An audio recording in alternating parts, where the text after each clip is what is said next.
for 2 minutes. No buyback available on this Bloodseeker. Yeah, he's 400 gold short of it. It's up in about 8 seconds. OG, they have to make so much happen here. They have to push out all their lanes. 2 of the side lanes are already going, but I think trying to get some kills here, like on FY here, would be very ideal. I mean, look how close the Brew is at 25. So close. With that primal split cooldown. Oh, Thompson, he sees it FY. He's used the snowball, he turns with the combo FY with the self-fuels, but OG, they've surrounded him. Seb jumps in with the call, the blade mail, FY's gone. Instant buyback from FY. Still that scary, scary time for LGD. 75 seconds without Somnus. OG have the full 5-man pushing in all 3 lanes at the same time as they approach LGD's base. I don't even know if I give a head for that with this team fight. The LGD are goal, but no blood take up to 60 seconds. This could be disastrous. He's got a full BKB on Seb as well. Chalice really wants to hit level 25 before he pops that primal split. So close. Just got to be careful, Seb. Looking for that blink initiation. Chalice is stepping back. Grabs, they give him the tome. He needed like 5 experience and they gave him the tome just to make sure that he gets it anyway. Just playing as safe as possible here. Looks like OG don't feel that the window is big enough for them to push in whilst this Bloodseeker's still dead. They'll back away. They can't count. They bought back 3 heroes. They weren't able to get any T3s, and there's no Roshan up yet. Big Daddy No-Tail's praying for a Roche right now so they can get that refresher, but it's not going to be out. And maybe we'll dodge a bullet. At least they got a good amount of economy off that, right? Yep. It was up to a 15k gold advantage, and they chunked it down to 7. Same thing with experience. So they did get quite a lot out of that one, but they ideally wanted to get at least one of those sets of racks to get some momentum pushing in with those 3 buybacks used. Absolutely, it is this really scary moment of the game now for OG. We're about 5-6 minutes still without those buybacks available. If PSG LGD can find that one team fight, it could be the team fight to win TI in this window of time that they now have presented to themselves. Ana's gone full in for that butterfly too. As they pick up also an Aeon disc on Jeremy, so protected in O. DD did spawn, however, was killed in 5. It's also pretty scary for Maybe right now. He only has a 5-second BKB, and he does a lot of damage and will get wrecked by the X Blade Mail call if he finds it, especially with his BKB now. There's not that many ways to stop him. It's just all about FY and Chalice, right? Just either saving or just getting into the midst of the fights and not allowing OG to get the picks. And the smoke. It's going to be dispelled. Let's get dispelled. But he's in the trees. They're on the high ground. They've got the vision with the Shiva's covered. Anna's on his way over. They've got the snowball down. There's the counterplay. Seb jumps in. He's able to find the call onto Chalice, but Chalice already got the BKB out. The Sunstride's going to be down onto FY, but FY will survive. Seb pots the BKB. He'll try and stand his grab, but Seb, he's going to go down. No buyback on the axe. As Jerax as well, surrounded by PSG LGD. The Eon disc will proc, but they'll fight through it. Still holding on to that buyback on Jerax. But as Ben said, the creeps aren't here. It's backdoor. They have these creeps out of the base to keep that back door up. He doesn't care if he dies. Which he certainly will, as they get upon him. They find his life. 1 minute's final stand. Jerax is really trying to hold on to his buyback. As Chalice on the top lane will fall. The melee rack's gone. PSG LGD playing this carefully. As they'll go down towards the bottom as well. Arme, doppelgangers. He's losing a fair bit of mana into the PL. Still able to shift back into their Morphling if needs be. As OG, they will lose their top racks, but they won't lose the game. PSG LGD are playing it safe. They know how close they are to victory, and they will not throw it away. And they know that the Roche is probably respawning pretty soon, and it actually is up, so that is that refresher shard. They already have pretty much infinite primal splits up anyway, but they feel very confident here. They weren't able to de-ward that ward in the mid lane, so it looks like they are going for a Roche fake out. Check. Anna is on top of X-Nova. The Ghost Step's going to get the set. Oh. He's in. The call, the MP, the cannon, but FY's in. He's able to get the save off in time to keep this man alive. Get it off. Chalice is down. Buyback from X-Nova and Chalice. FY with the Invis. Somnus looking to get involved. Pods the BKB to get over the ice wall. They get on top of Seb. Seb's in trouble. Seb's gone. The axe down once again for 90 seconds.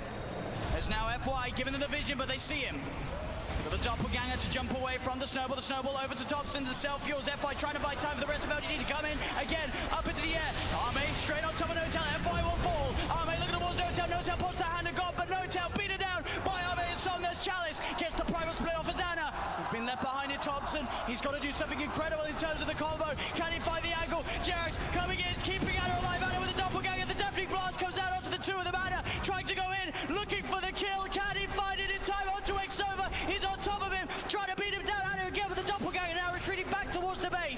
as X-Nova will survive. Jerax back in, the combo, meatball down onto Chalice, but Chalice is so tanky, Bob the Shiva's gone, he's on top of Jerax, Jerax is gone, Anna as well, can he really fight back against the Summoners, and X-Nova is so low? As the buyback for Jerax comes in, he's healing Anna back up, that buyback could set them up for the kill on X-Nova, the cold snap, down onto the attraction, they find him, he's out of mana, he's starting to shift into the strength, but he's surrounded, OG, can they find them off? They can! OG are still in the game, Arme buys back immediately, but now it's PSG LGD's turn to be without two of their supports. Seb's going to be back up in 8 seconds. Oh my god, that buyback from Jerax onto that shrine, being able to save Ana, but Ana also toying with them with that doppel. He sent the illusion, they thought that was the real one. They actually couldn't finish him off, even though they got the thirst vision of him for a second. With the level 25 talent on the doppelganger, it's really hard to kill. Seb, yeah, he's looking straight for the play. Can he find Somnus? He's hunting. Somnus, he's there, Seb. He'll see him. Oh, doesn't get the call though, and now Seb. He'll be ruptured. They're looking at him, but Anna, he's straight in on top of Somnus. Somnus puts the BKB, Anna again with the double gather. They see Cataclysm coming out. And Somnus still alive. Anna will be able to force him away. They've got the hex, they've got the control. They're on top of him. Can they kill him in time? They can. Chalice got for 2 minutes. And Seb, he's finding, looking for Arme. Big Daddy No-Tail gets the penitence out. Only onto the illusion though. Arme able to waveform up to the high ground. As Arme should be fine here. Thompson's got the ghost, he's got hex up soon too. Oh, the doppelganger Arme's over the trees. Can he hide his way out of this? No, back. Real one. Goes for the waveform. Seb tries for the call, but he's already out of there. Nice play from Arme. And he buys so much time too for his team there. The Brewmaster was dead for 120 seconds, now only 90. Still a big window for OG. They're only without Jerax for the same amount of time. And that lead the PSG LGD had, it is going down a little bit. Only 4K, 5K at the moment with these last few fights. Obviously the 25 is now coming out on OG. Thompson's into the pit. What a timely DD coming out for him too. I don't think they expected to be taken out this fast. He's almost able to solo it with the help of these summons. And that's a refreshing shot. There's no way to get this. There's no way LGD can. Oh, and the Seb level 25 too. That extra Berserker's Call AoE. It catches people out. They don't expect it. It does not feel like OG T-Rex now. Yeah. The Berserker's Call now is, I mean, the AoE is really massive now when you have that talent. It's so hard to play against. Can PSG LGD do it? They've got the Basher now for Somnus. For just a 2K lead with those last big comeback plays from OG.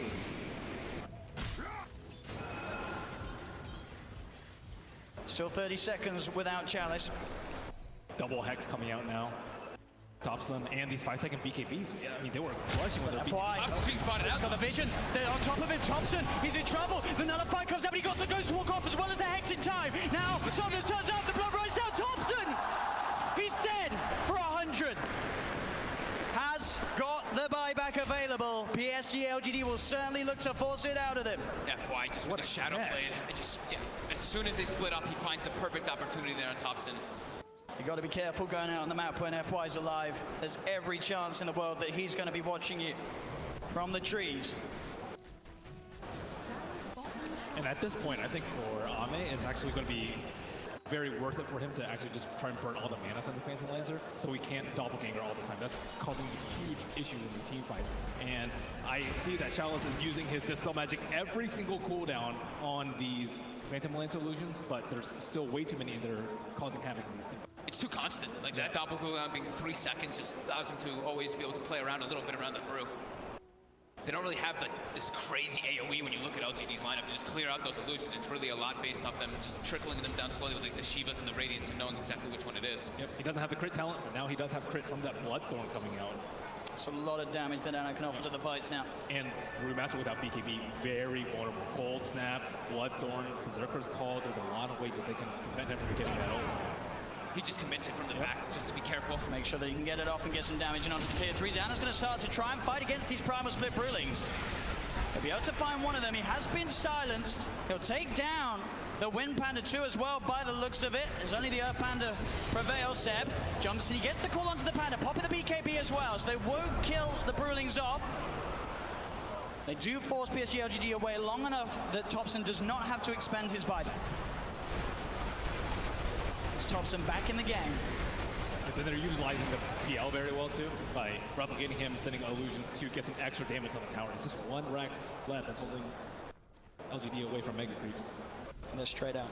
They're ready with the aggressive play, OG. Thompson, can he find a catch? He's close to having vision onto X-Nova. Should be able to find X-Nova. He is stalking him. He got sights of him for a second. He was a bit far away though. Oh, the tornado. It's got him. Thompson drops the combo down upon him. The stun comes out though. Oh, the counterplay. Jax is there though with the heal, the tether. Keeping Thompson alive with the Abyssal Blade down. Candace here with the hand of God comes through. Thompson still alive, but Chalice gets the primal split out. He's been stunned. Thompson, the cheese, he's fine. Thompson, he goes down. They get the kill onto the Evoker. No tail. Being chased by Arme. The bash is coming through, but the blade mail was already out from Seb. He tries to get the call off. The bash of the Cataclysm isn't enough to find the kills. Anna leading forward. The Bloodthorn onto FY. Gets the kill onto FY. FY buys back straight away. Anna looking more Somnus again. The doppelganger. Arme on top of Thompson. Thompson being saved by Jax. Jax with the tether. Arme turns into General General. There's the call. Seb, he catches Arme. Arme dead for 2 minutes. The Hex. They've got Somnus as well. Oh, gee. Double kill for Seb. The clutch buybacks coming into play. Nobody has a buyback available right now.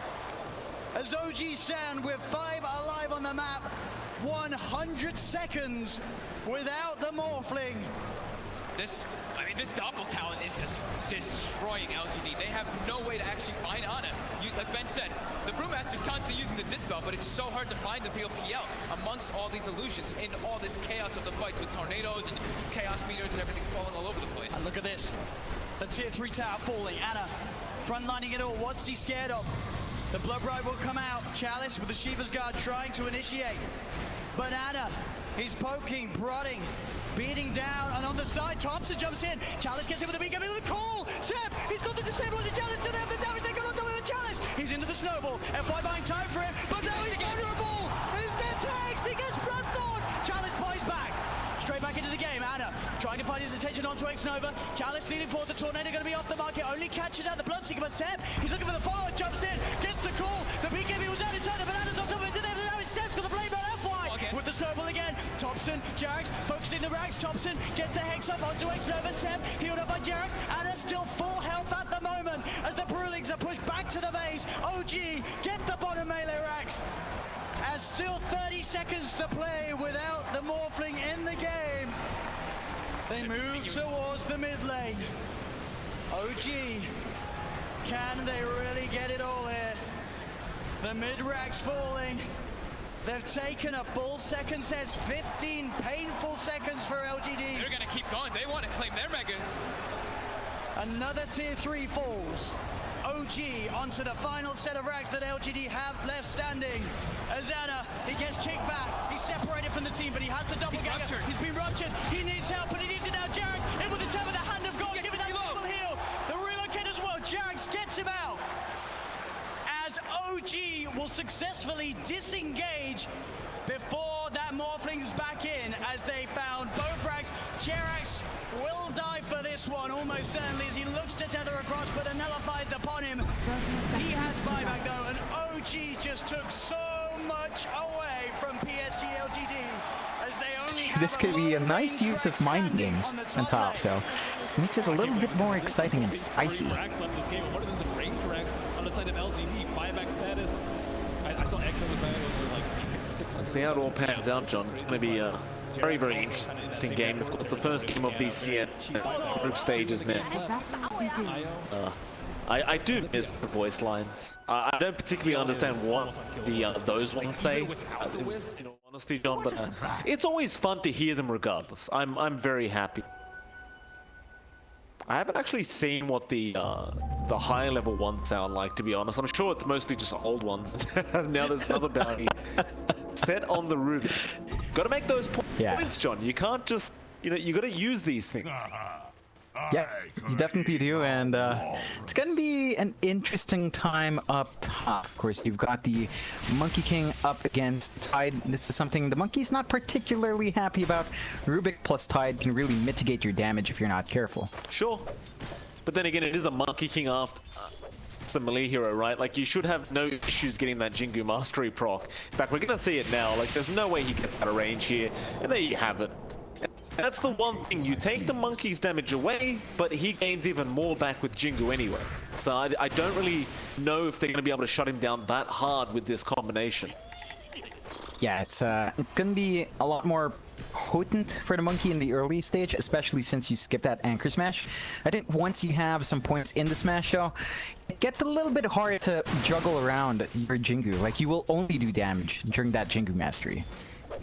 We'll see how Mane does with this. Of course, in the mid lane, we will see the DK up against the Ember. It should be a fairly even match this mid lane. In fact, you could make the argument the DK could come out on top thanks to Dragon Breath.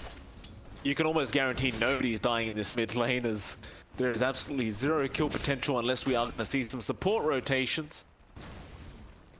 Arguably with the DK in the lane, like you really don't see too many supports coming into this mid lane when you have a very kind of stable lane like this. Generally speaking, the supports will just leave them alone. Just let them trade farm. Yeah, it's probably just going to be that static lane, as you mentioned.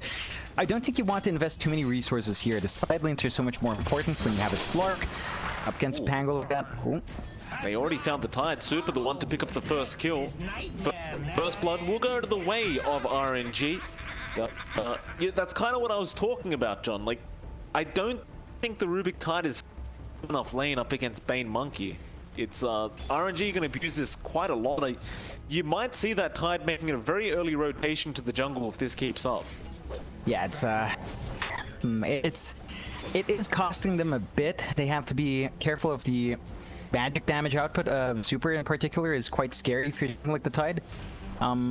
It does feel like the Gush level 1 did slow them down a bit. Like, the minus armor is great. You drag the monkey down to 0 armor and you can harass him well, but they weren't really harassing Monet. So the value of that level 1 skill choice is put up in the air. Yeah.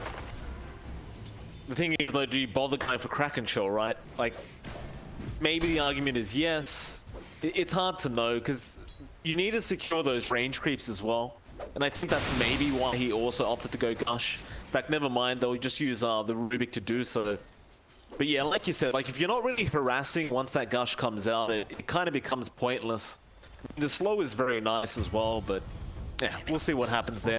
Bot lane Flyone does end up actually getting a kill onto the Slark now, so Soso does go down. Dodo was unable to do anything about that, unfortunately. And that's not great news, John. Dying to a Pango like that on a Slark is... I mean, it happens, but you've got this very momentum-driven hero in the Slark. He does need to have a good laning stage to really have some presence in this game. Yeah, it's not been a great start for Soso. Even in terms of just last hits, it's not been too good.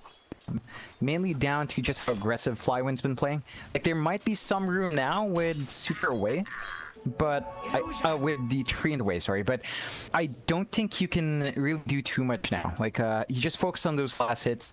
Soso will have to play a bit more safe for the aggressive movements with the Slark this time.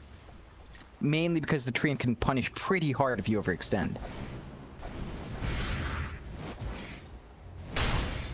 Super comes back up to the top lane, just harassing a little bit with those illusions. Mid lane, I look back to it and Setsu is still having a great old time on that DK. He is closely followed by the Ember right now, so it's not all so bad for the side of the Radiant, but these DKs, like, they don't need farm to be effective, but when you give them farm and they can rush something like a quick blink, it can start to get very, very concerning. Especially if he does go for the standard, double braces. In fact, he already has those. So now going to the treads into the blink is going to be very hard to deal with. Top lane, they are going to have a fight over these 5-minute bounty runes as well. We will see a Jingu Mastery proc. Now the Rubik, however, taking the sleep, so they can't actually take him out, but a great boundless strike on 2, and they look to switch it around now into the Ember, but he is way too healthy. Super was unable to help, so Longinus going to be able to find 2 kills for the price of 1.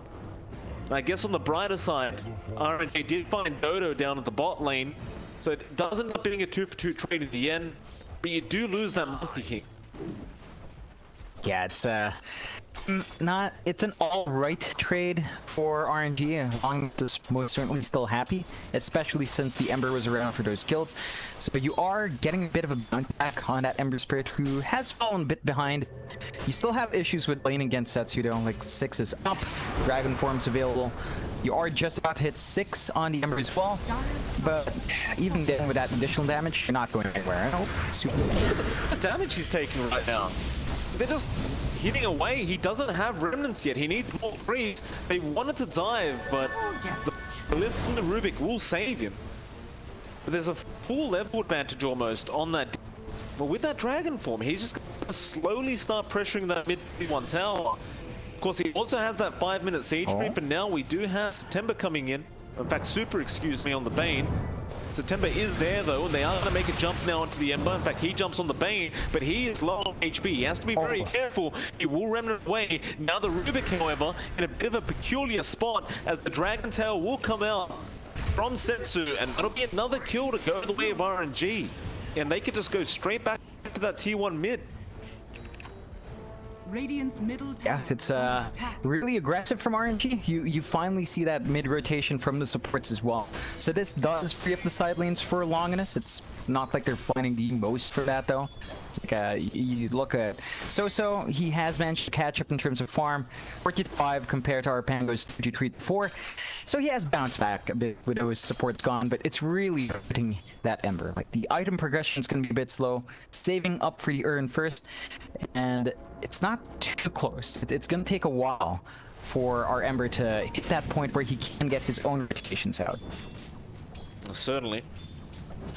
At least he is at that level 6 mark now, so he does have a bit more potential, but it's just, you can't stop the DK at this point. He's just going to be way too tanky. And you can't really leave the mid lane alone now, because you know every single time Dragon Form's off cooldown, he's just going to pop it and go for that Tier 1 whenever nobody's there. So you're kind of stuck defending this mid lane. But that's going to open up the side lanes for the side of RNG. In fact, they found the Rubik. He does get Prime Spring, though he does juke that out, and well, he might actually get away from this. So it was a very, very nice juke, and yeah, that'll be enough. He just walks out of there. Get one of the rough things with RNG's draft, of course, once you extend that Nightmare in the laning phase, well, you'd be hard-pressed to really extend the strike for that one. And it does give a little bit more leeway to Longinus to run away.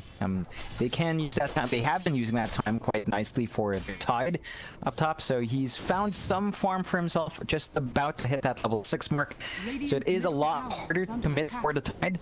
Longinus, I'd say, once you hit 6, if you do go for the Ravage, you've got to make use of it really early on. Do you think the Tide will go some kind of weird physical build here? Because he's going for the phase boots for now. I'm not sure he's going to do something like, you know, the mobility or utility build on that Tide Hunter. I don't know. Like, what is the plan here with this Tide Hunter? In fact, you can hold that thought for a second, because that Tier 1 mid tower is about to drop. Dodo's going to try and get a deny off, but no, he tries, but he gets nightmared up. And it's probably going to be a very, very easy kill. Once again, for the side of RNG, that'll give him a 2k net worth lead, and well, around one. I'll try to continue applying a bit of pressure on that Dragon Form, says Setsu, and nothing can really stop him, so that's exactly what we'll try and do. Yeah, it's a really good start so far for RNG. We're not even at the 10-minute mark just yet, but they do find that tower. They've got 4 kills more than Longinus. They've got a 2k gold advantage, and Longinus, they need to start fighting back a bit. They've got 6 under Tide. They're going to go for it. They'll try, but Wukong's command will come out, and this is going to be enough. No Ravage expended. Interesting to kind of hold on to that, perhaps just feeling like he made a backup, but they're all down the bot lane going after So, and that Rolling Thunder going to disable him up long enough to allow September to walk away, and they do secure the kill on the Slark. So now you definitely would have hoped that you would have just committed that Ravage, and to make matters worse, they lose out on their outpost. They don't get my outposts in time on the side of Longinus, so that XP at level 10, all gone. Yeah, Longinus is just not finding what they want in this early game. Like, their lineup does kind of shoot online pretty quick. Maybe not as fast as RNG's, but certainly the level 6 mark on their Tide does mean that they have a lot more presence in fights. They just haven't been able to leverage it. Look at the bot lane. They're not going to be able to defend this in time anymore. It's just gone. Well, there's a lot of indecisiveness. Like, now we see a TP coming in. It's going to be on that Tide and +1. In fact, the Ember's going to join in now. They can't fight this, though. Even with Ravage, there's just no way to actually get this kill, I don't think. Maybe they could find one if they're left alone, and I don't know if you really want to try on that DK right now. He's got 6k HP already. Maybe they do. Setsu is playing a little greedy in terms of position, but no, now he'll join his team. And middle is going to be where the jump is. They do go ahead and take down Dodo. Now the Slug will make jump onto the Bane, so Super does end up dying. It's going to be a 1-for-1 on the support trades, but as of right now, the real problem is Longinus is just kind of following RNG across the map, rather than setting the pace themselves. And it's just problematic. You can't do that up against a draft like this on the side of RNG. Nah, they're just kind of playing tag, as you mentioned, and this is hurting them. Like, the one thing they are getting is farming space for their Slurk. So you are seeing a pretty decent build-up to the defusal. It's not too far behind. He just has to play really safe. Like, they have to use that passive properly. Just look bot lane, though. Kraken Shell the days, Bound to Strike won't really stun at all. They make a jump now onto that Pango. Fortune's End gonna do nothing.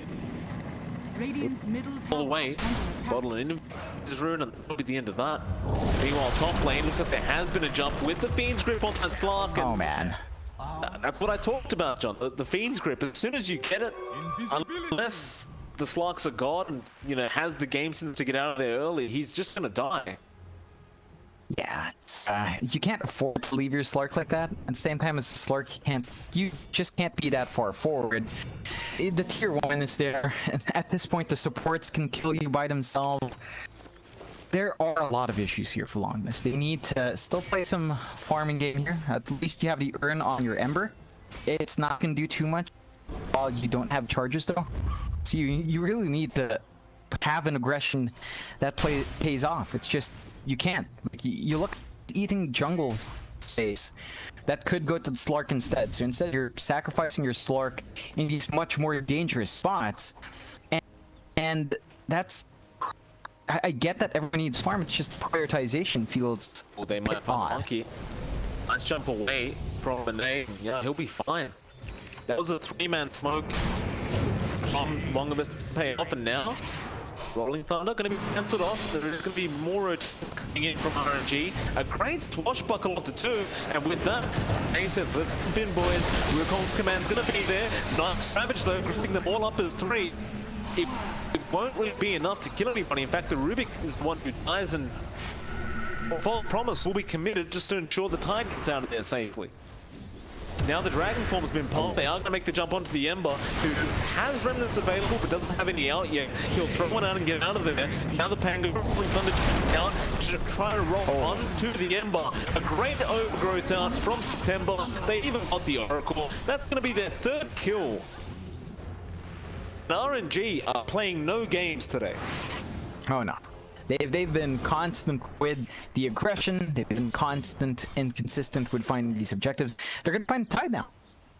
Radiant structure. He's still there? Yeah. Not fortified, so that tower is doing a lot of damage to the rest of RNG. He will survive, so it looks like he just stuck around understanding the glyph was there. It's not like you had a Ravage or anything, but like, had you been able to Ravage underneath that T1 with the glyph, he actually found 2 or 3 heroes, but he doesn't get so lucky, and that'll mean that RNG can just get back to stretching out this net worth lead, currently sitting at 6k. Yeah, it's Longinus needs to kind of sit back, wait for their Slark to be ready. You are reaching that point though. The defusal is just about to be out for So-So. And once that's up and running, damage out can go up. We haven't seen the potency of their regen yet, so, you know, False Promise and Slark with a Shadow Dance, you're never gonna kill the guy. And, oh. Bot lane, Yeah. they lose their Rubik. Now getting Fortune's ended, but he didn't really juke it. Doesn't really matter though. He's on the tree line, just fun. Now with that living armor, they look to turn this one around. don't have Wukong's command, they don't have Overgrowth yet. Still a few seconds away. Looks like Monet has got that shiny blue thing going on with his portrait at the moment. Streaks. There you go. Very, very nice. You do have the defusal up on the Slark, so there's damage coming out. It's just that The Bane first. This could be a decent team fighter. So it's just a few up. The Bane too trying to run away, but now the Wukong's coming out and he's alive. He does brain sap and walk away, but there's the damage. Still alive, however. They're trying to go after Monet. The Overgrowth is there with the Boundless Strike and Jingu Mastery. It's just so much damage from RNG, and everyone is still alive. 3 dead on the side of Longinus. The only one left is the Ember in that plane, but you look at Setsu still getting great juke on the start, but there's a pin grip. And there's just no way to stun. In fact, Dodo, he tried to come in and help out a little bit, but that's going to be a full team wipe. And RNG, John, their portraits are starting to sparkle. it certainly is. Oh man, Setsu was super close to dying. They couldn't even clear off the tower, couldn't get the job done. Longinus, again, they expended their big ult to no avail. So this is just more downtime where RNG can fight. They know Ravage is up. They know the Slark's a non-factor. You'll need some time to cook here on these heroes. I mean, the Ember's been sitting on an just for however long he's had item. He's never found a charge. It is very hard though. Like every team fight they go into, they're just not getting any kills. As time goes on, it's only going to get worse. Like you've got a 10k network, make it 11k now for RNG. They can just continue controlling this game very, very nicely. You might just wait for Monet to just pick up the full Nestle on the Monkey King, which will be coming out very, very soon. And then more pushing to come for RNG. I don't know what you do here if you're the side of Longinus. Like, you've got Link queued up right now on that Tidehunter, so we've had initiation. But bot lane looks like they're going to lose their Rubik again. Go down to September. Now, I do question whether that blink on the side is going to make any form of a difference, because it's not like RNG haven't been giving good Ravages. He has been landing 3 and 4-man Ravages every time. It's just that they don't mean anything. Yeah, they need to be able to isolate the backline though. This should allow the Tide to at least reach into that back. Take out the Bane, take out the Treant before they can get their ults off, and you might have a control advantage here if you can get that done. Gonna try, but he's hard target now. Rolling Thunder just gonna go through everybody. Are they going to go in? Dragon's Tail to be perched up. Here comes Kongs with the Overgrowth, but Big Ravage coming out just in time. Now, Monet could be in trouble. He does go down. That'll be a huge kill on Soso. With that false promise, he can just keep going. They're about to lose the Pangle as well. Flying does die. Now, being prepared, so go down through the false promise.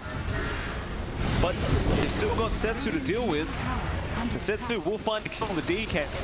It'll end up being a 2-for-2 trade and still a positive trade for the side of the Radiant, but you lost that 2-2 town anyway.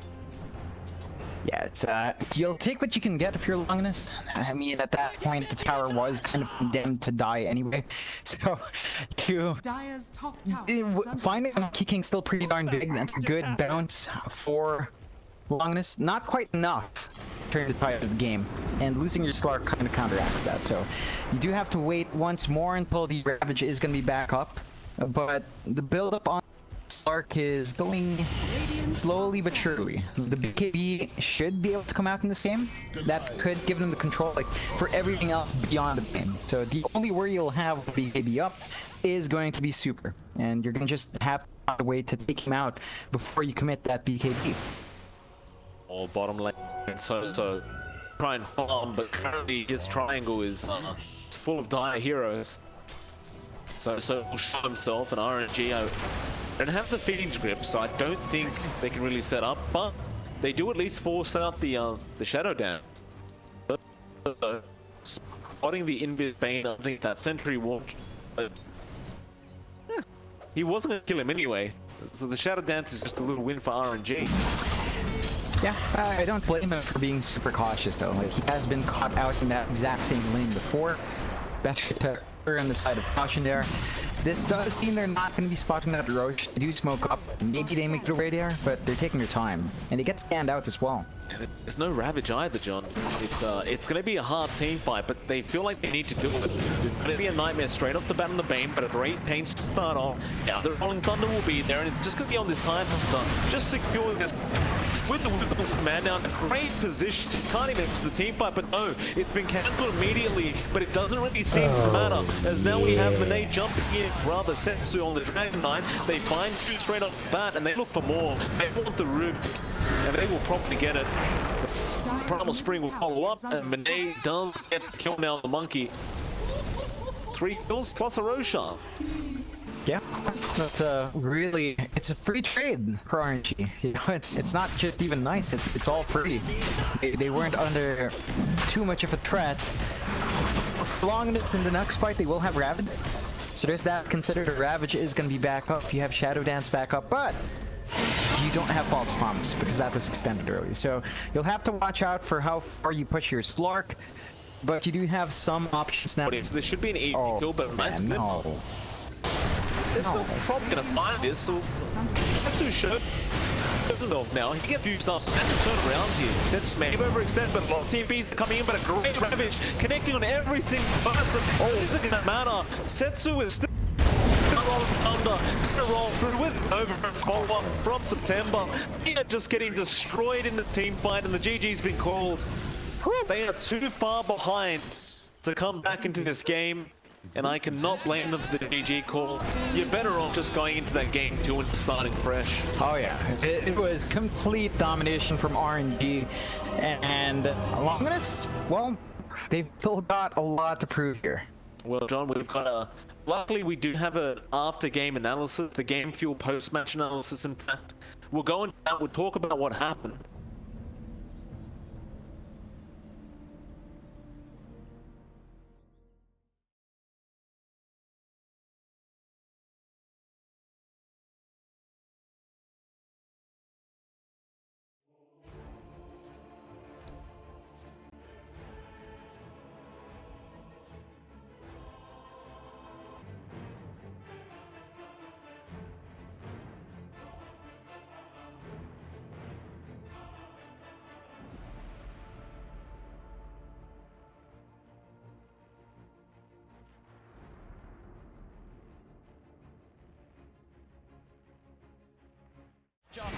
FY, he's found himself no tail out on his own. He's trapped him.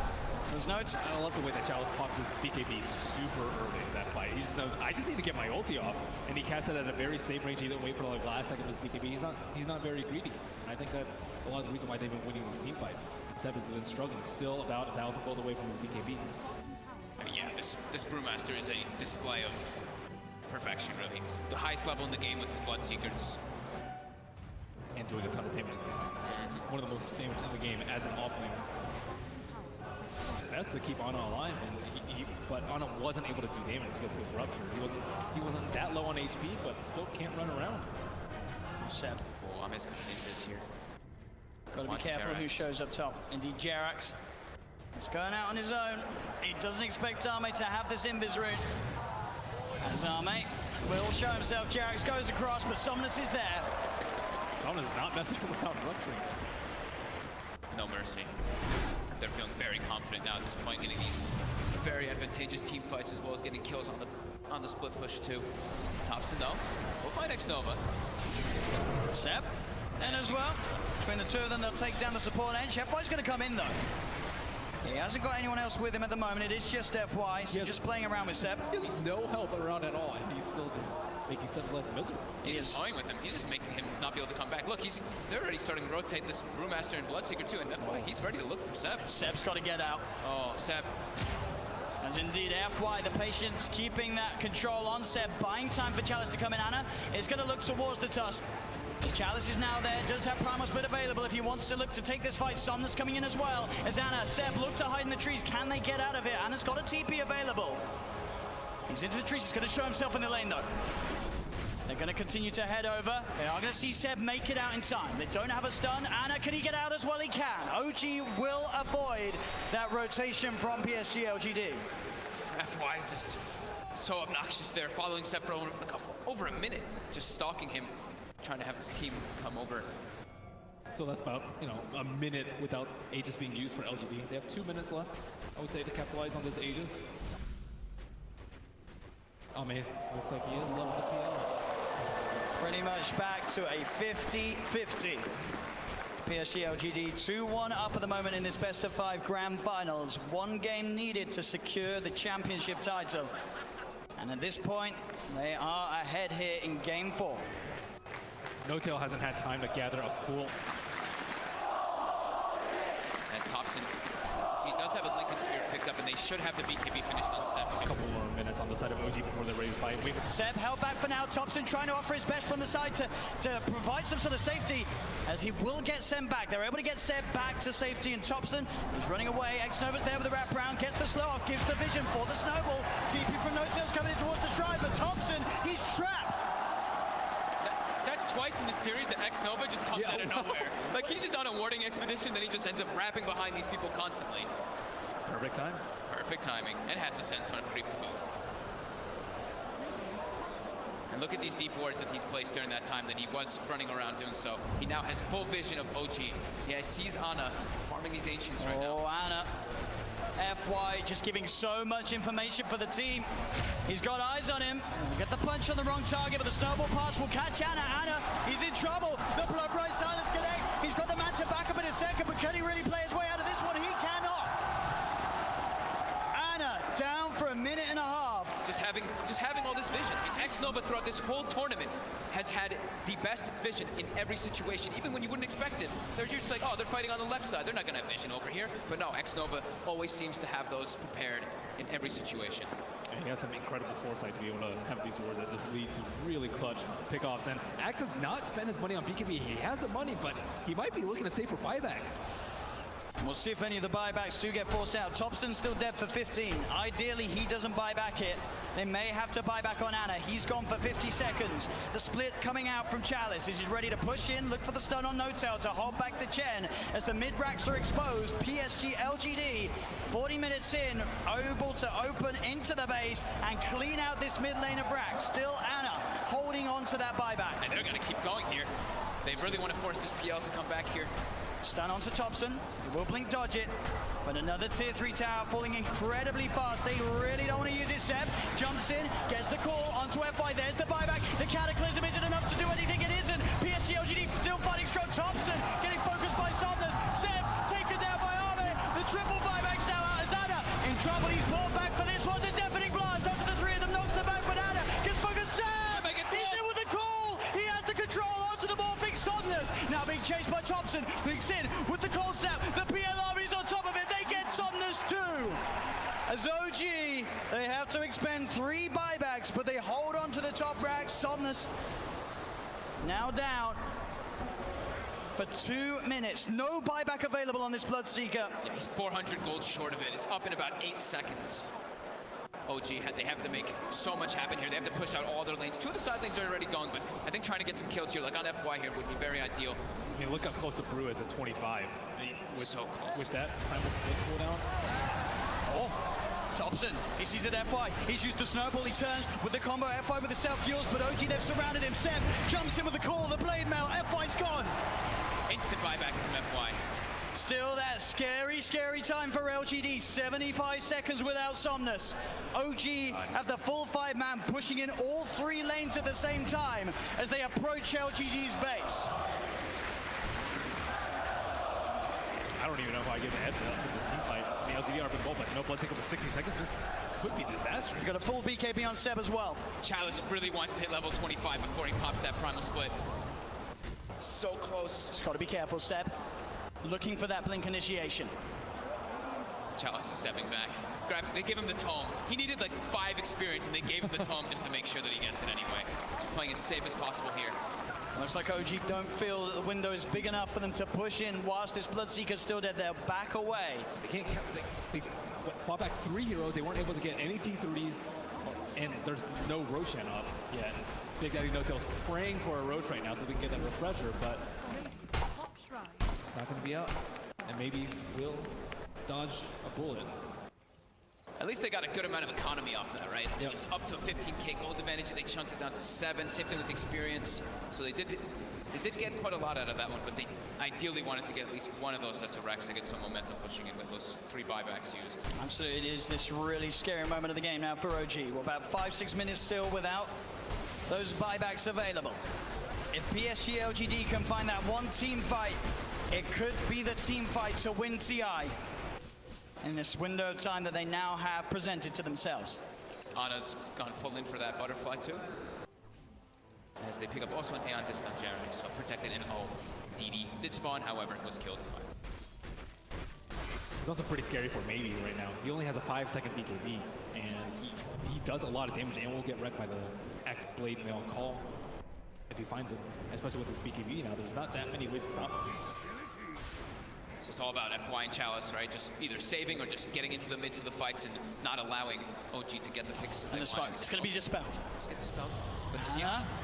He's in the trees, they're on the high ground, they've got the vision with the Shiva's covered, Anna's on his way over, they've got the snowball down, there's the counterplay set, jumps in, he's able to find the call onto Challenge, but Challenge already got the BKB out, the Sunstride's going to be down onto FY, but FY will survive. Seb pots the BKB, he'll try and stand his ground, but Seb, he's going to go down, no buyback on the axe, as Jerax as well, surrounded by PSG LGD, the Eon disc will proc, but they'll fight through it. He has to buy back immediately. Look at these creep track by these Force Spirits. On the bottom route, they have no creeps in the mid lane. Sienna still holding on to that buyback on Jerax. But as Ben said, the creeps aren't here. It's backdoor. And they've breached through it. It's not looking like it right now. Maybe everyone hitting the same one. That creep cutting isn't enough to hold OG in the game. You see No Tails already running to just, he doesn't care. He's going to throw his life for this. He needs to just keep these creeps out of the base to keep that back door up. He doesn't care if he dies. Which he certainly will. As they get upon him, they find his life. 1 minute now without No Tail and without Seb. Thompson, Anna, and Jerax. The only 3 heroes that can offer their defense during this final minute, this final stand. Jerax is really trying to hold on to his buyback. As Chalice split of course up once again. They're finishing off this second set of racks. He's got the Cyclone holding Anna up in the skies. As this racks on the top lane will fall, the melee rack's gone. PSG LGD playing this carefully. As they'll go down towards the bottom as well. Arme, doppelgangers, he's losing a fair bit of mana as the PL. Still able to shift back into that Morphling if needs be. As OG, they will lose their top racks, but they won't lose the game. PSG LGD are playing it safe. They know how close they are to victory, and they will not throw it away.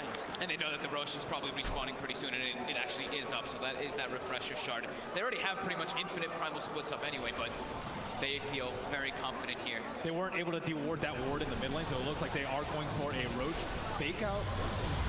Check. Anna is on top of X-Nova. The Ghost Step's going to get the set. He's in. The call, the EMP, the cannibal, and FY is in. He's able to get the save off in time to keep this man alive. But he's got it off. Chalice is down. Buyback from X-Nova and Chalice. FY with the Invis. Somnus looking to get involved. Pots the BKB to get over the ice roll. They get on top of Seb. Seb's in trouble. Seb's gone. The axe down once again for 90 seconds. As now FY giving them the vision, but they see him. They've got the doppelganger to jump away from the snowball over to Thompson, the self-fuels. FY trying to buy time for the rest of LGD to come in. Again, up into the air. Arme straight on top of No Tail. FY will fall. Arme looking towards No Tail. No Tail puts the hand of God, but No Tail beat it down by Arme and Somnus. Chalice gets the primal split off as Anna. He's been left behind in Thompson. He's got to do something incredible in terms of the combo. Can he find the angle? Jerax coming in, keeping Anna alive. Anna with the doppelganger. The deafening blast comes out onto the 2 of them. Anna trying to go in, looking for the kill. Can he find it in time onto X-Nova? He's on top of him, trying to beat him down. Anna again with the doppelganger, now retreating back towards the base. As X-Nova will survive. Jerax back in, the combo. Meatball down onto Chalice, but Chalice is so tanky. Boss the Shiva's gone. He's on top of Jerax. Jerax is gone. Anna as well. Can he really fight back against the Somnus? And X-Nova is so low. As the buyback for Jerax comes in, he's healing Anna back up. That buyback could set them up for the kill on X-Nova. The cold snap down onto the charger. They find him. He's out of mana. He's starting to shift into the strength, but he's surrounded. OG, can they find the ball? They can! OG are still in the game. Arme buys back immediately.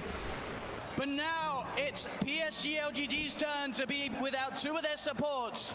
Seb's going to be back up in 8 seconds.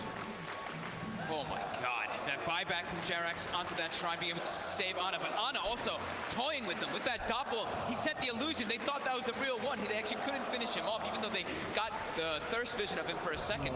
With the level 25 talent on the doppelganger, it's really hard to kill him. Seb, Yeah. he's looking straight for the play. Can he find Somnus? He's hunting.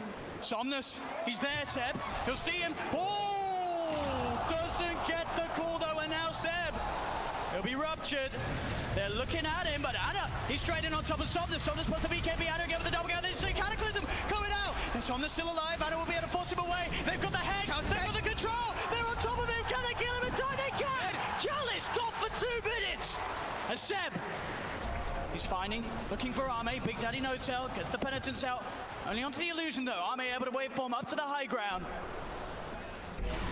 Ame should be fine here. Thompson's got the ghost, he's got Hex maybe up soon too. Oh, the doppelganger Ame's over the trees. Can he hide his way out of this? No, back, real one. Goes for the waveform. Seb tries for the call, but he's already out of there. Nice, nice play from Ame. And he buys so much time too for his team there. The Brewmaster was dead for 120 seconds, now only 90. Still a big window for OG. They're only without Jerax for the same amount of time. And that lead that PSG LGD had, it is going down a little bit. Only 4K, 5K at the moment with these last few fights. Obviously the 25s now coming out on OG. Thompson's into the pit. What a timely DD coming out for him too. I don't think they expected to be taken out as fast. He's almost able to solo it with the help of these summons. And that's a refreshing shot. There's no way to get this. There's no way LGD can. Oh, and the Seb level 25 too. That extra Berserker's Call AoE. It catches people out. They don't expect it. It does not feel like OG T-Rex now. At all. The Berserker's Call now is, I mean, the AoE is massive. really massive now when you have that talent. It's so hard to play against. Can PSG LGD do it? They've got the Basher now for Somnus. But just a 2K lead with those last big comeback plays from OG.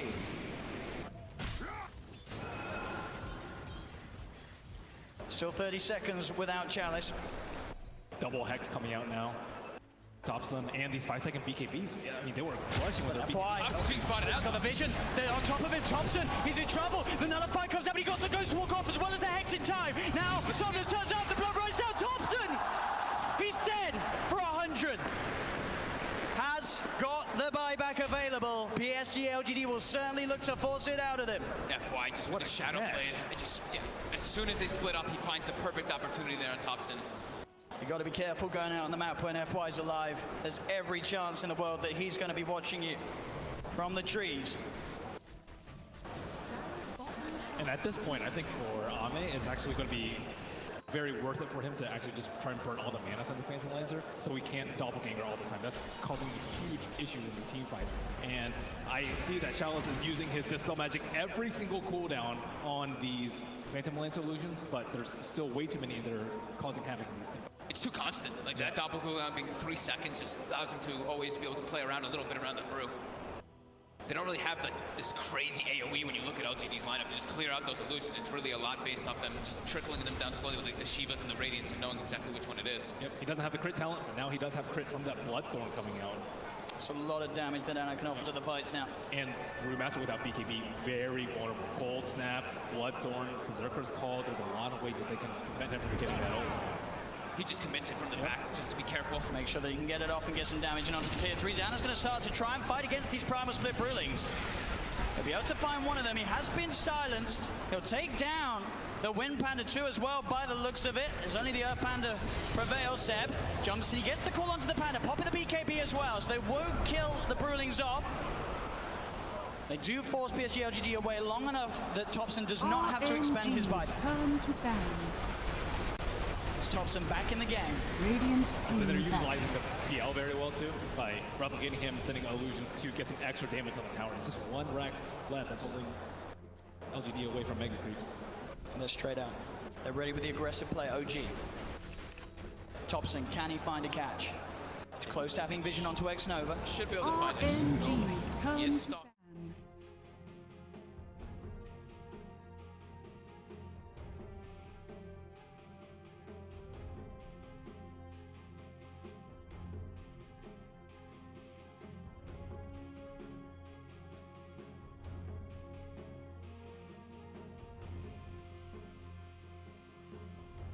10 seconds remaining. Radiant team ban.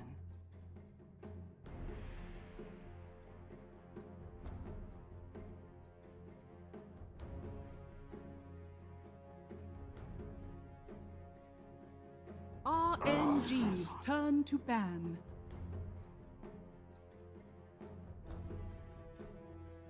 Radiant team ban. RNG's turn to ban.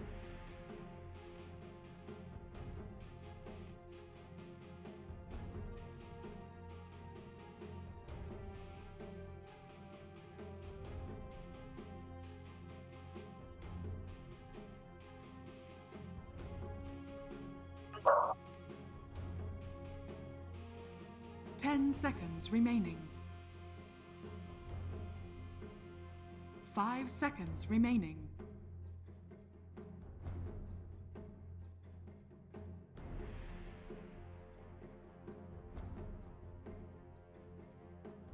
Radiant Back. We are here for the draft, or game 2 draft between Longinus and Royal Never Give Up. It is MLP Dota and John X Fire. John, we're back for this game number 2, sir. How are you feeling after that game 1? Well, I'm feeling a bit shaken up. Longinus, it wasn't the best showing for them. You know, it's their first game in the groups, of course. This is day 1. They did have to go through the closed qualifiers.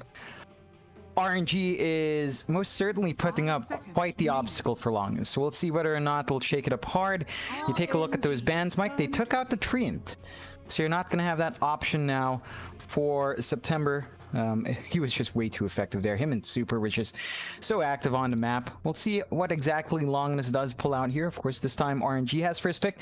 Will they go for the Ember first pick? Like, we've seen so many teams go for that, or the DK. Wouldn't blame RNG if they went for either one. No, neither would I, John. It's obviously they did spot out some huge problems on the side of Longinus, and well, they're not going to necessarily get anything easier here, right? Like, you ban out the Treant, fair enough, but now you've got a Tusk to deal with. And we saw the aggression out from RNG that last game. I don't think they intend to slow down at all. So with this Tusk, they're probably going to get even more aggressive now. Does seem to be a much more aggressive hero than, say, a Treant Protector. Longinus will respond once again with the Ember. Do they bother going Oracle? Do you want to go something like maybe a Grimstroke, which is a bit more standard with the Ember? I'd say the Grimstroke's a lot stronger. The Cottle's still ideal, but you, again, don't have that option from RNG. They banned it out. So you could probably go away with a Grimstroke. There's a lot of solid combinations for that. Again, it would enable something like their Necrophos if they do want to pick that up down the line. Double Reaper side is scary. So you have that option. They go with the Lich instead. This is a good way of punishing the Tusk. Like, you can't afford to snowball too many heroes out, because you run the risk of really clumping up for that Chain Frost. So it's a nice pick in response to that. Its laning phase is great. Go around with the Ember Spirit, with the shield and frost armor, it can be a lot of damage. So it's really potent. I like it that it comes online a bit faster. We'll see how RNG does respond. You know, it's still fairly open with just the Tusk. There are so many possibilities just with that hero, though. Oh, there's a lot. They should probably go for some kind of off-lane pick here. Just pretty standard drafting stuff. Like, Flyone should probably get his hero. Last game, saw Flyone on that Pangolier. No, they take the POS 5 first. So both support pickups are already made for RNG, which is a bit more unorthodox, but I suppose they saw it available. They said, screw it, we'll take it for ourselves. And that can kind of identify what RNG might be up to. As we all know, Oracle plus Troll is very, very nice, and it doesn't do too badly into the Ember either. Yeah, certainly an option for RNG if they wanted it. Just having the support duo, though, is already pretty darn strong. Like, the laning phase, 10 seconds. their partner is going to look pretty fine. The Tusk +1 is just always kind of scary.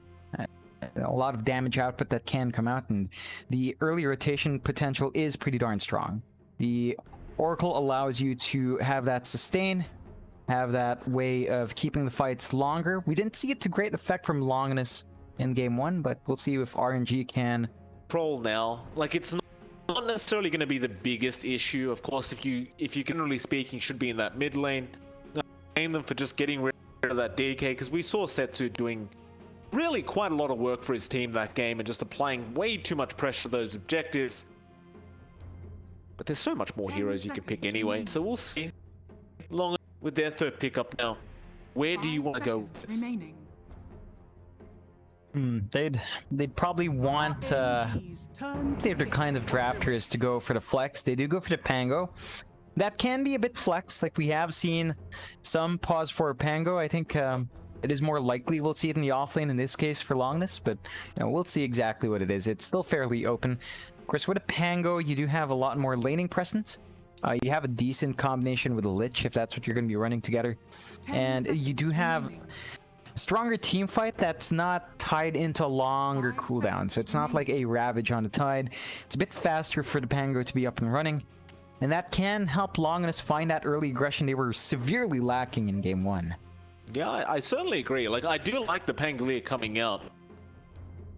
RNG see this all the time. Like, they're not going to be too concerned about this Pango. I mean, they just ran it themselves. They know exactly what to do against this hero, and you have space for something like a Bane again, which you would have kind of liked to see here up against that Pangolier, but plenty of other options. I mean, if you really wanted to, if you were that concerned about the Pango, you could run something like a Bloodseeker. But for now, instead, they're going to pick up a Void Spirit. That is going to be a bit of a flex pick there from RNG. I mean, if they give it to Setsu in the mid lane, he's going to have a great old time. Yeah, it's yeah, that's the beauty with the Void and the Ember to a certain extent, that you can just run them in other positions. I think in this case, it's a lot more flexible for RNG to have the Void Spirit played by Flywind. They have done that like a couple of times. So that option is most certainly still there in case they want something else down mid for any reason, but I don't think the Void Spirit struggles against the Ember Spirit at all. We've seen that multiple times before. It can be fairly even, but you really don't tend to shut down one or the other for the most part. It's a very balanced sort of mid. Maybe RNG wants a little bit more dominance there. I don't think it's that pertinent. Like the Void Spirit should still get a good time on 6, and once you hit 6, it gets really easy to find these pickoffs, especially with the support duo you have now. It's just super simple to get the lockdown in, to get the damage out. I think RNG has certainly set themselves up for another fast-paced draft. Yeah, I mean, it's certainly so. Like, that Void Spirit, it's such a pain to deal with. Like, you get a balanced lane. Like, it is going to be Ember versus Void Spirit. You already talked about it, but they're basically just going to trade farm again. That is probably going to favor RNG, as Longinus actually go into the Enigma pick, which we've been seeing pop up a little bit more often. And that could actually put a bit of a spanner in the works now, because you don't have space for something like a Rubik to pop out. So I don't mind this from Longinus. I think it might be a little bit too slow in RNG. They agree, they'll take the Monkey King for themselves.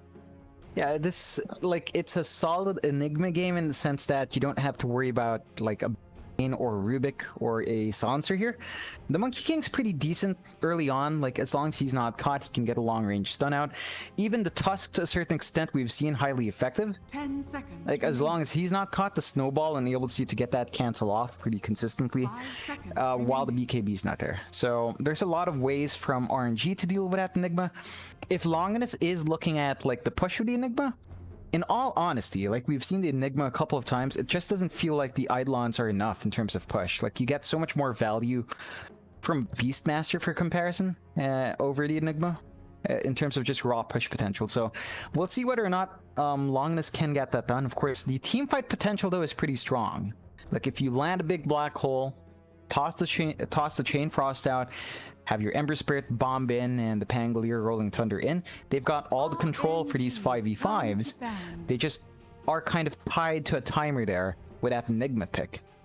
My concern with the black hole, though, is, like, you've still got an offlane pick here for RNG if you really want it. You know, it shouldn't be too hard for RNG to say, hey, anybody who can just cancel black. You know, sure, you don't have a Beastmaster, so you can't have a long-range stun like that goes through BKB anyway, but you you've got other picks, but other offlaners that could easily just cancel that black hole off anyway and just make it redundant. Which we do tend to see in a lot of Enigma games, John. Just, they spawn icons, they deny some creeps in lane, they apply some lane pressure, but that big ulti, it is very, very hard to pull off in the current meta. Yeah. I'm imagining RNG, I mean, they've already got the Boundless Strike of the Monkey King, and even the Snowball of the Tusk. It's not going to be that hard to cancel it off. No. Like, the only thing that will save you there is the BKB, and Enigmas, I've noticed the BKB timing has been a bit off. Like, it certainly doesn't feel fast enough if you consider the itemization. Tends to be a Dom, maybe a mech, and maybe a Necronomicon. A couple of times we've seen that. Honestly, if you are playing around a team fight, you would just want a fast BKB. Mech BKB. That has to be what Longinus goes for. It's just that, RNG's you know, we've seen so many times where they don't actually invest in that. Like, they just go all in for sustain and push, that you're a non-factor in actual team fights. It becomes a 4v5. Whoa. And there you go. That's how you deal with it. That's how you take out the black hole with a BKB swap. That's it. Like, it's such a good response from RNG. They can still lane the Void Spirit off the Monkey King mid and the Venge safe. Be what we're looking at here from RNG if they want to shake it up, or a Core Tusk. It's like, it's one of those two. None of them are really bad. Tusk off is still pretty potent. So already, this response from RNG, I think it does the same thing they did in game 1. Longinus, their last pick has to be super impressive here. You may now select Is that impressive? The Spectre comes out, and it's been one of those heroes that's been kind of up and down. A lot of teams have been finding success with it. Now, again, Longinus, I think, have really locked themselves into a late game style draft, right? They're just saying, we can't play RNG early. We're going to try and drag this out as long as possible until this Spectre is basically unkillable and is just destroying everyone, which tends to happen if you get Spectre to the very, very... But can you push it to that point? Longinus can. They just have to play perfectly with their 4 heroes. So you want the Enigma to always play with the black hole. Like, you cannot afford to wait around when that spell is available. You have to smoke up, find any kill. Any kill. Just take it, applying that pressure, buy space for the spec. That is key for Longinus. If they can get that done, then at some point the Void Spirit will taper off a bit, the Monkey King will taper off a bit, the Venge will taper off a bit, the utility is still there with the swap, but they can't quite scale like a Spectre does. So Longinus does have that in for them. I would like to see if they do adjust their playstyle to compensate for that, because the last time we saw their Slark just getting the hard lanes to farm in. You need to give that to the Spectre here. You can't afford to expose that Spectre too much in the laning phase. It's a game. I think we can both agree on that, right? Like, for Longinus, it might be a bit of a challenge to this game number 2, but I do like it that at least they've... Yeah. There you go. Only for the Dire side? No. It's for people in the same guild.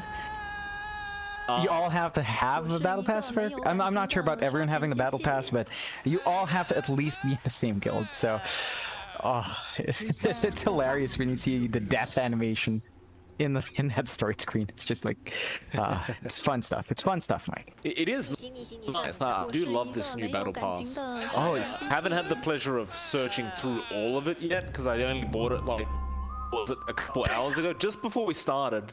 And there's the bounty from the sector. Oh man, this battle pass is really nice though. Like, it's a bit early to say, if it was one of the better ones, but it is looking really good. Yeah, I think it's shaping up to be that. Like, treachery recycling does feel like it gives you a bit more in a very convoluted manner, mind you. Like, gold for the side chop into that mini game they have. It does feel like a little bit more, I guess. A good D ward from RNG, taking out that forward obs ward from Longinus in that Dire jungle just means it's going to be a bit harder for Longinus to kind of keep track of Super's positioning. And we saw Super in game 1. Really annoying on his support. Looks to get that done again in game 2. That is adorable choreo. The Monkey King is Oh, it currently, is. oh, they're gonna run in to the Pango. Piao is Begins. he's just gonna dish out a bit of harassment. He'll take some back and ultimately will give up that top bounty rune. That will mean 3-for-1 trade on bounties. So RNG again are gonna have a slight net worth advantage going into this game. Back to that D ward as well that you just spoke about. It is gonna make life a little bit hard for this this Enigma and Pango, right? Because as an Enigma especially, you tend to need vision to know where the support is, otherwise you just get harassed out so easily. And you can't see Super. He's just gonna let him know, like, hey, I'm gonna be here, and this is gonna happen a lot. Yeah, it's again, one of the biggest issues they had in their offlane last time was Super, and he is setting himself up here to have that exact same time. Like, you're just feeding the monkey these summons. Yeah, I mean, you wouldn't expect the summons to go down that quick, right? They're about a time out. He just got them on the tail end of them expiring, so great little play there from Super and Mane, and that gives him a little bit of a gold boost. I think it was about 40 gold he got out of it. And it's just like, how do you contest this monkey? Because this is all that's Oh man, what? At the Fortune's End, and Mane's already got first blood. Oh, yeah, that's not nice. All across the map as well. Yeah, Dodo goes down as well on the Lich. Fly was probably just upset he didn't get the first blood. Man, Longinus have to shape up these lanes. Like, at least the Spectre's not the one being harassed out. That's kind of looking at the silver lining here for Longinus, but it is most certainly feeling like these side lanes do have some issues that need correcting. For sure. Like, it is still very early on in the game, but if this keeps up, like, you know the Spectre's gonna get nothing. For now, he's having an okay time. 9-0, definitely going better than last game, but we'll see how it all keeps up. Gonna need more than just that laning stage to really be that big Spectre we're looking for. Of course, that mid lane, so he's gonna be up against the Ember, SSYYDS, and oh, it's the same hero for this man on the Ember. But he is gonna have a bit of a better time, because I think the Breathe Fire is really, really hard for the Ember to deal with, but with Setsu on the Void Spirit, like, you know nothing's gonna happen up until that level 6 or 7 mark for Setsu, so you can relatively safely fuel the Ember. Yeah, it's a bit of a much more even lane as well. So it's basically just really a farm lane, and you know, you pop on the Flame Guard and Salves up. He's still in trouble. He should go down here and does. A nice pickup there, and it was actually a dive in from RNG that caused it to happen. And now Spectral Dagger committed. With the Frost Blast, they're going to make the chase on September. And this should be a kill, though he can delay things out with the Snowball that he does have available. He's just going to waste time, though. This is a lot of time Spectre is not farming. Spectral Dagger, Snowball. Allow him to just get away, and yeah, that's a lot of wasted time. Not killing off September, and you can make the argument September's also wasting time, but he's +4. He doesn't care. yeah, it's not as pertinent for September to get that done, and you know, it's a much better time. The Spectre's not last hitting, misses out on pretty much a wave. That's something Flywind can maximize now, and Longinus has to be careful for how much they commit towards something like that. Still gonna be happy with that earlier kill, of course, but you just keep your Spectre in lane, just farm. That's the name of the game with this hero.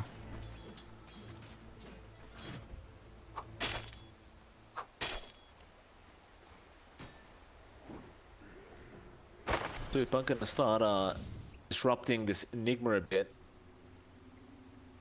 It's one of the keys, right, up against an Enigma. You just tend to want to just make sure there's that bounty. Just want to be as disruptive as possible. Don't let him farm the jungle like this. You have to try and maybe secure some farm in the jungle instead. That is going to allow you to have that solo XP. But even then, like, Mane is just chasing him down, just forcing him back, not allowing him to actually get an easy CS. And he's borderline just having to use Swashbuckle every time. In fact, now they see the Enigma, Fortune's End is there. There is going to be a Malithus sound that will slow things down for Mane, but he really wants to keep chasing. But he could not get the Boundless Strike off. Now Piao may have to be a little bit careful about how far he wants to stretch this. Mane almost got the Jingu Mastery off on the Pango, and we're at it again. Piao just can't get anywhere near this monkey. Yeah, there's one really nice thing from Longinus though. They spot out that sneaky ward. Although, for your RT, yeah, nice, gone. Super. Yeah. There's the bounty. They got the bounty for it. They got the bounty. Oh boy. It's not the best of times for that offlane Enigma. He's saving up for the early Necronomicon, as we tend to see a lot of these heroes go for. It does help the push, it does help you farm as well. The stats are nice. It's that I would like to see what comes after. It's really what comes after. Are you going to go for the Dominator, go all in on push? Are you going to start prioritizing maybe a mech for sustain? You're most certainly not going for a fast blink. We never see that from Enigmas now, so what comes after is much more interesting for me. It actually wouldn't bother me too much had he gone for the fast blink this game, because I think it's going to be super important to really get those big black holes, especially with the Venge in the game. But like, you never do see it. Like, it's very unlikely we'd see something like a Blink Dagger coming out from an Enigma these days. It's a bit of a shame. I miss those days. It was simpler times, John. You just got a blink on Enigma and then you just ran around the map trying to find a huge black hole, and you know, you ended up losing the game at the time. Bot lane, get snowball from Dodo. They're just trying to juke out here, and Flywind should go down regardless, but they want Dodo first, and they do get him. But Spectre got Flywind first on the Venge, so ultimately, if you're this Spectre, you're still very, very happy. Securing farm, you're securing kills, and right now, RNG aren't able to slow him down. Yeah, they have laid off a bit, laid back a bit in the pressure to the spec. I don't believe there's too much you can really expect from a Venge beyond just a raw right-click damage, especially when you go for the Vengeance Aura build. So you're just really looking to trade right clicks, have a bit of a better time farming, which is fair, but you're not stopping that spec. Top lane, Piao ends up going down on the Pango. Top tower is under attack. Well, the Enigma, he's still trying to get that Necro 1 book. It's just been a very, very hard time for him. He's almost there. It's one of those things with the Enigma as well, right? Gold distribution can be a little bit difficult to manage. He does have to secure a lot of farm in the jungle, and that is farm you're going to be taking away from heroes like the Ember that do want to just secure some quick farm and start making rotation. Bot lane, they do end up getting Dodo on the Lich, and maybe just trying to go after the Spectre. In fact, Super will rotate in on the Oracle, and now a swap in, and this looks really, really bad for the Spec at least, as they do use those Purifying Flames, and there's another one from Super. That'll be enough to claim the kill. Yeah, it's something they needed to get done for a while. That does mean Super's down here, but honestly, there's nothing happening top for him. Like, it's just Piao. Monet's at level 7. There's no point having that Oracle up there. You're really not going to be hunting down the Enigmas, the Oracle anyway. So just dragging it down here to apply the pressure on the spec is much more worthwhile. And Longinus has to be careful now. You have to babysit the Spectre. It's something you know when you dropped in here. You do have level 6, you do have Haunt, and you actually see that Spectre go top instead. I mean, I don't really blame him for this. It's not like it gets any easier though up against Monet, but Monet actually beat down bot. Top tower is under attack. So they are going to just set up for a push attempt. And it's not very often you get to see a Spectre joining in for that early tier 1 tower push.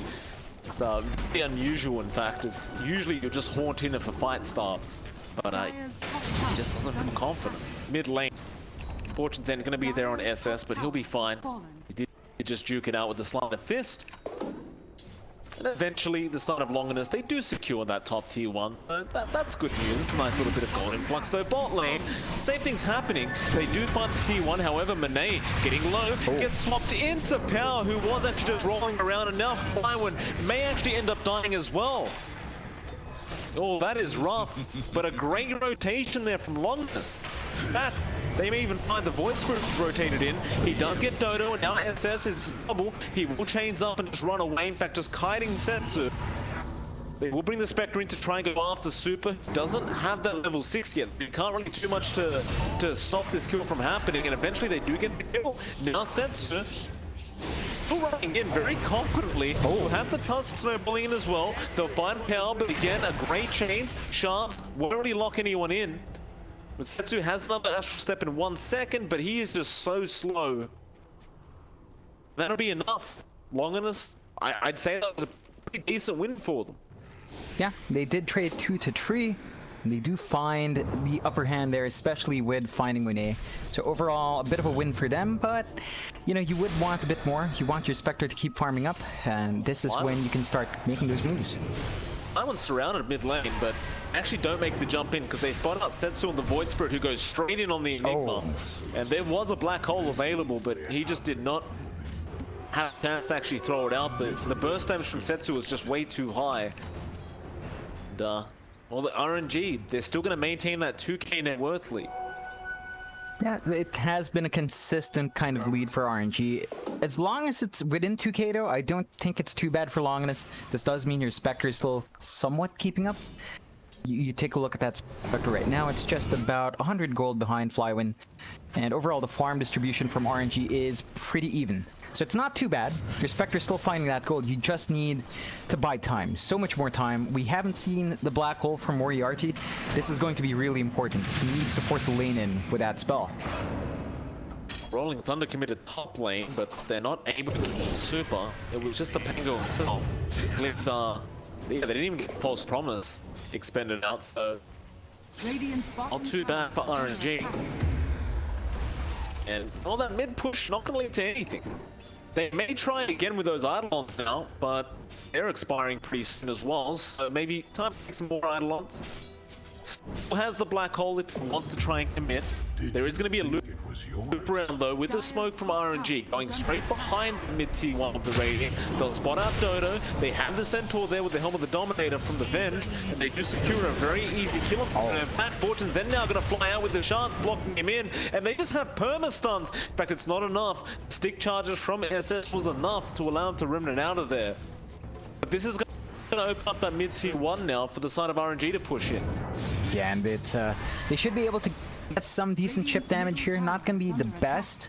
Like, it's most certainly not like tossing a wave of Eidolons out, but they are getting a lot more done on the mid compared to what Longinus has done. So if they can secure this objective, they're finding the tier 1. Like, it doesn't look like they're actually gonna back off. The Frost Shield is there. That might be enough. Though they look like they want to keep fighting. Like, Setsu's at a nice power spike now. So he definitely wants to try and go again. Fortune's End to fly out. Will let him in with the Aether now as well. They will use the Chain Frost, and it's doing a bit of damage over September. It looks like he will eventually now Rock Thunder will also be committed with the Frost Shield, just going after Fly. He does have 2 swap cards available if he wants to use them. But right now, he'll just try and make a run for it. Setsu going to come back in with a great pulse, although there's the black hole being committed. Still False Promise to save Flywin for now. They'll just keep going, RNG. No plans on backing off. The swap from Flywin actually makes it so the 8th room. It does not latch, but it doesn't matter. They find a kill any, and essentially the black hole just did nothing. yeah, it's not quite a lot of damage at this point in the game. The control was nice. There just wasn't any follow-up, and it does cost them in the end. I mean, they even find Piao on the tail end of that. Now, all of these movements are buying space for the spec, so you are pretty much undisturbed in that farm. It's just you are bleeding a lot of gold here to RNG. 4k advantage now for the Dire side, 7 to 14 at 13.5 minutes in. You're starting to see some really early pickups from Monet as well. He's going straight to the BKB after this Echo Saber.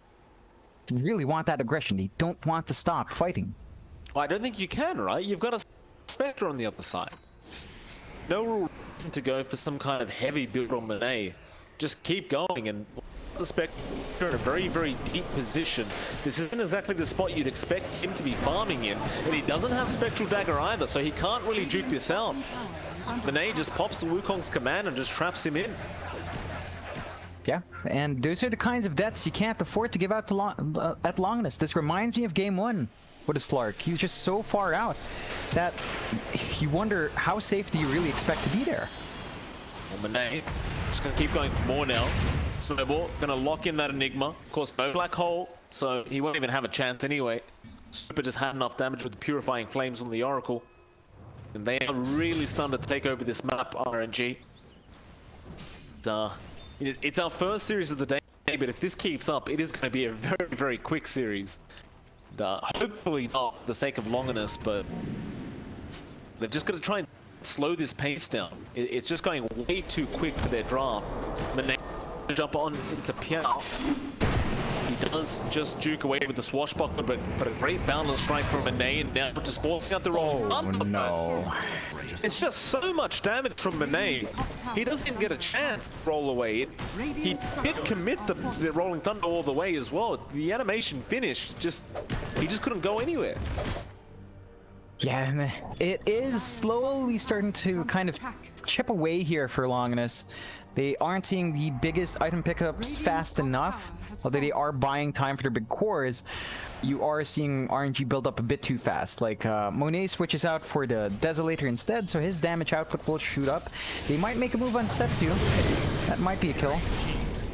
Be a nice kill if they could get it. They'll use the gates. Setsu will just Astral Step down there and do the exact same. He had a Yules anyway if he got in real deep, and on top of all that, John, he has a regen rune. Yeah. He had a regen rune just brought up. That's buying his team a lot of space to just go for a Roshan attempt very early. And although you have Horde and you can scout this out, you'd never really expect it to happen this early with this kind of draft from RNG. But it will. Yeah, this is gonna be super hard for Longinus to fight into. Double life on Monet is just not something they're set up to. They can burst him once, but that requires throwing out nearly every single spell they have anywhere. So burning him down twice is pretty much out of the question. And Piao? Ooh. Oh, he can't do anything here. Like, he's just got to hide. No way he makes a jump on the name, but mid lane they do find the Ember with the Yules. Now Snowball, there's so many stuns coming out. I mean, once you get the Yules off, bounty has been secured for Setsu. Well done, Setsu. Once you get the Yules off, all the follow-up stuns they have, it's just too much. Like, you kind of say to yourself, you might need something like an early BKB on this Ember, but that's not something the Ember wants to build now, but the false promise will save him. Nothing is dead. Chain Frost gonna be there, bouncing through the nuke creeps. Super should die throughout all this, and does do so. Now Flyone needs to be careful. Spectre can hit very hard. Now I say that, he's only got about 100 damage right now.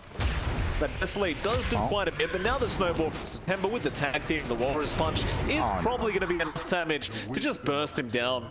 He just went way too far in, and the rest of the team just wasn't with him.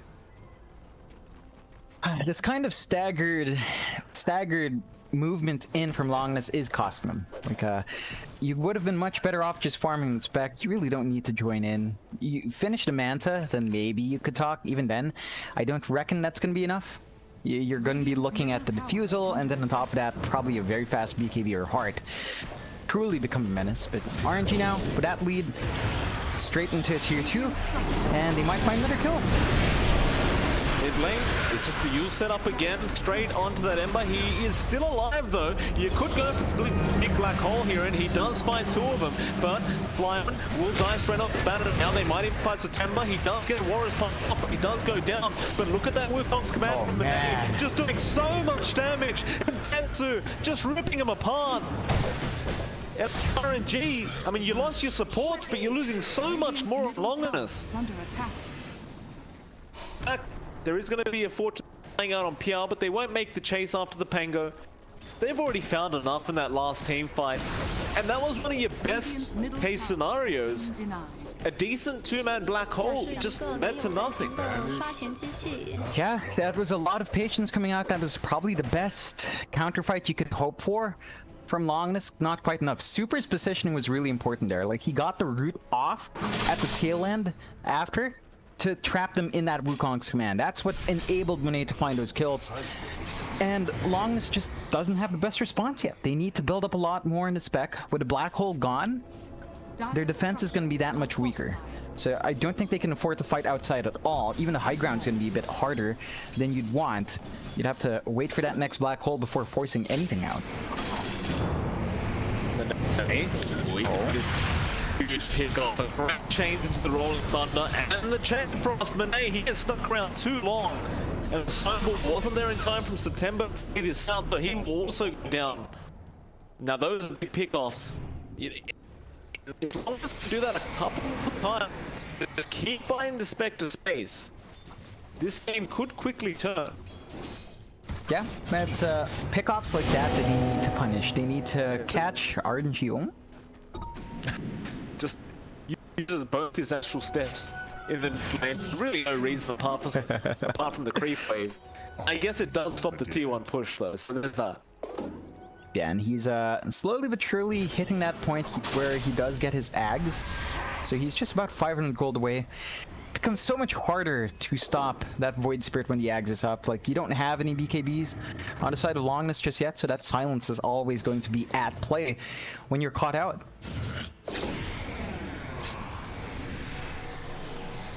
RNG. Will be a fortunate to fly on the Spectre. It's enough, you know. I say that, but they are starting to loop around again. But goes for about fortune send just to lock him in place, but they're just going to settle on the Lich instead, as the was proving to be a little bit too tanky to deal with quickly. And fortune might be enough to jump in, and yeah, with the snowball, the Wukong's command, they do at least get him out of that Wukong's command. Piao, well, he came straight into him, and that means he's going to die. Now the Spectre can't survive either. It's a triple kill from Monet, as they're going to find the Ember, make it an ultra kill.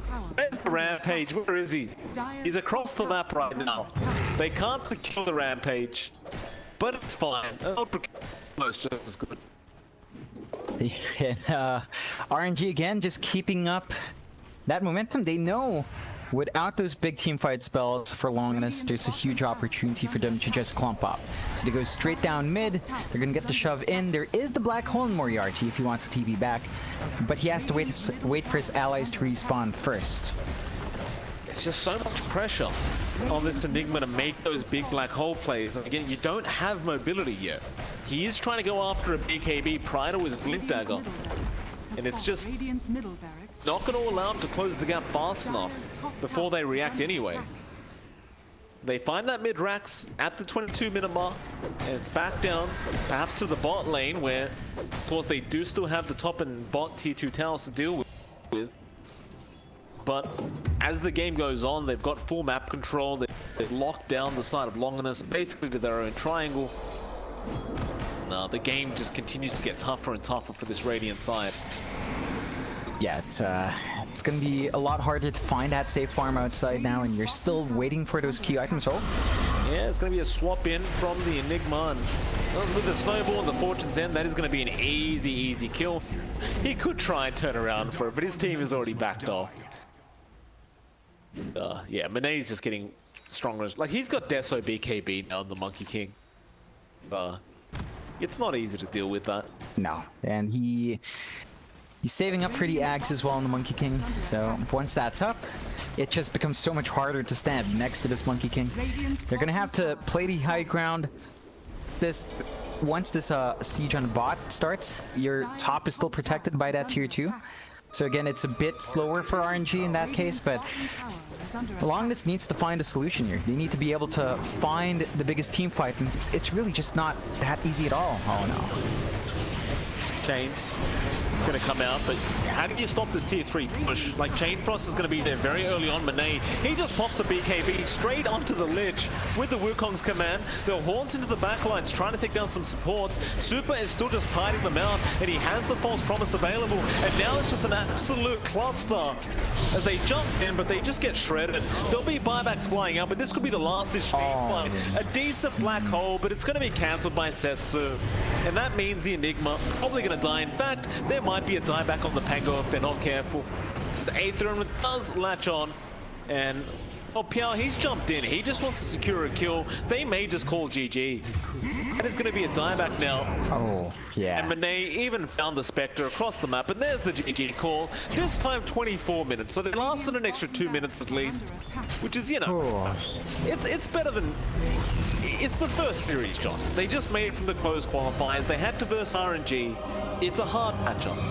Yeah, it's definitely not easy, but RNG, it felt like they were having a bit too much fun with that.